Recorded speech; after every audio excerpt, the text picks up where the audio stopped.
उससे मुझे बिछड़ के महीना हुआ न था, और लोग मुझको देख के कहते थे हाय हिज्र। बाज़ ताल्लुकात इतने गहरे, इतने शिद्दत वाले और इतनी मोहब्बत वाले होते हैं कि उन लोगों का या उस ताल्लुक का टूटना, उन लोगों का छूटना, उन लोगों का हमारे से दूर चले जाना हमारी रगों को कुरेद देता है, खींच देता है, तबाह बर्बाद कर देता है।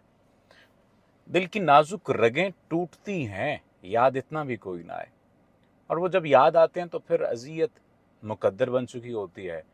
हम अज़ियत को हैंडल नहीं कर पाते, फिर हमारा जिस्म जवाब देने लग जाता है, आंखों के गिर्द हल्के गहरे होने लग जाते हैं, बाल गिरने लग जाते हैं, खाना पीना भूल जाता है, चलना फिरना भूल जाता है, ओढ़ना बिछोना भूल जाता है, पहनना पहनावे भूल जाते हैं, और फिर बहुत अपने बहुत अच्छे दोस्त वो फिर बाज़ दफ़ा सामने वाले को कोसना देते हैं या उसी शख्स को कोसना देते हैं जिसकी हालत ये हो चुकी होती है मोहब्बत में, हिज्र में, तकलीफ़ में और दुख में।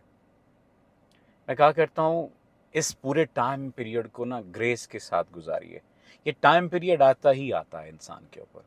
किसी की बाज़ दफ़ा ये अज़ियत देन होती है किसी इंसान की, बाज़ दफ़ा आपका मुकद्दर बन जाती है, आपको समझ नहीं आती, सारी चीज़ें यकदम ख़राब हो गई, सब कुछ ख़राब हो गया और आपको समझ नहीं आई, और 1 महीने में क्या 1 दिन में पूरी दुनिया आपकी उजड़ गई, और उस वक्त आप हैरान, परेशान और जाने क्या-क्या, किन-किन तकलीफ़ों का सामना करते हैं।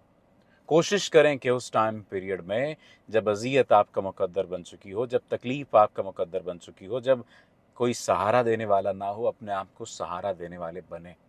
अपनी ग्रेस ना लूज़ करें, अपने आप को ना भुलाएं, अपने आप को ना पीछे छोड़ें, अपने आप को ना तकलीफ़ में मुब्तला करें। याद रख लीजिए ये बात, जिस दिन आपने ये सोच लिया और ये समझ लिया कि ठीक है अब ज़िंदगी ख़त्म हो गई, ज़िंदगी उस दिन ख़त्म हो गई।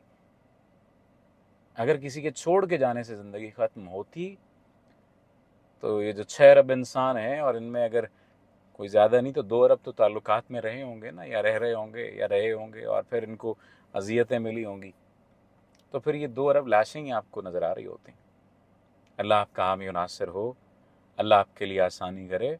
अपने हाल में रहना सीखिए और किसी साहिब हाल के साथ जुड़ जाइए, वो आपके हाल और हालात सबको बेहतर कर देगा। आपका बहुत शुक्रिया।